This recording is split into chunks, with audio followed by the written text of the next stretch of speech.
It's funny that the humble jigsaw figured so prominently in most of our lives during lockdown. It is the jigsaw puzzle of tracing community transmission that is exposing the truth about why Australia has copped a second wave. And all those pieces are leading to the one picture: the sheer incompetence of the Andrews government in Victoria. Laboratory results have revealed today that the New South Wales cluster in Casula did originate from Melbourne.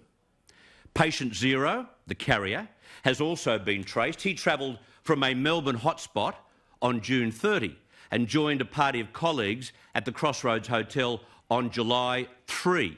The detective work behind this is phenomenal. And what does the Victorian Chief Health Officer say about the second wave? Well, he said earlier this week that it may be that all these cases emanate from the breaches in quarantine.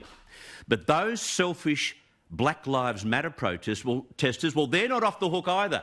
Tracing has also been revealed that virus carriers at that protest were responsible for taking the virus inside Melbourne's public housing towers. Doesn't that increase the blood pressure by a mile? Sheer incompetence and needless bloody-mindedness has caused Australia to stumble badly with this virus. And what does Chairman Dan dish up again today? These hospitalisation numbers are a great concern to us. We have always been very clear that unless we all pull together, did the right thing, work to support each other, then families would be affected, communities would be affected, indeed our entire state would be impacted. The right thing. He said the right thing on several occasions today. Why didn't you and your Keystone colleagues do the right thing? It's the same every day. You, my fellow Victorians, must stop misbehaving. Do the right thing. What a shocking hypocrite that whole mob is. And of course, with 234 new cases in Victoria and a total of 34 related to the Crossroads Hotel cluster, we had more calls today to shut the joint down completely. Now, these people are so blinkered and ignorant to the economic reality which has been enunciated superbly today by the Australian Chamber of Commerce and Industry. Are going to stronger lockdowns, blanket lockdowns in more parts of the country. That will just cruel, if not kill, business, and that's going to mean more people unemployed and more pressure on government finances. That's the last thing we want to see.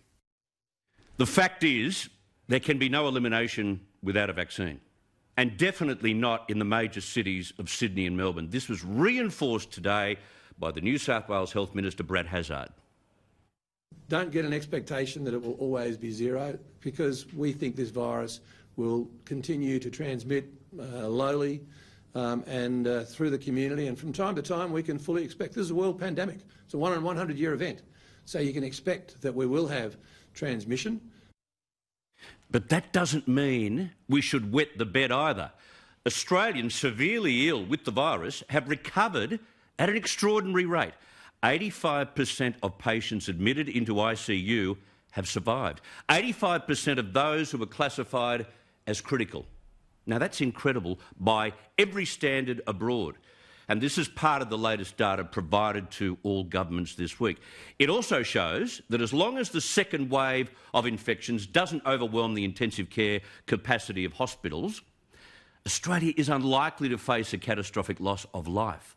We've got the best hospital system in the world, we know that, and given the work done to expand ICU capacity throughout the country, its emergency facilities have never, ever been better.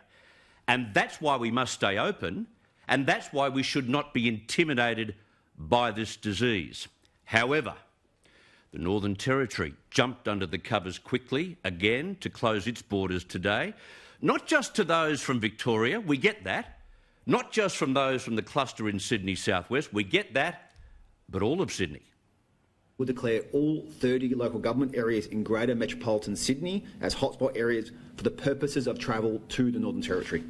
That means that from Friday, if there are any arrivals to the Territory from Sydney or who have been in Sydney in the previous 14 days, they will be directed into mandatory supervised quarantine at Howe Springs and charged $2,500. Small problem, Chief Minister. The 30 local government areas doesn't cover the Shire of Wallandilly, which takes in the southern part of this cluster, including the hotel in Picton and Picton. So until the penny drops, all you people in Picton can travel to the Territory, travel to Uluru if you want. It didn't come from me.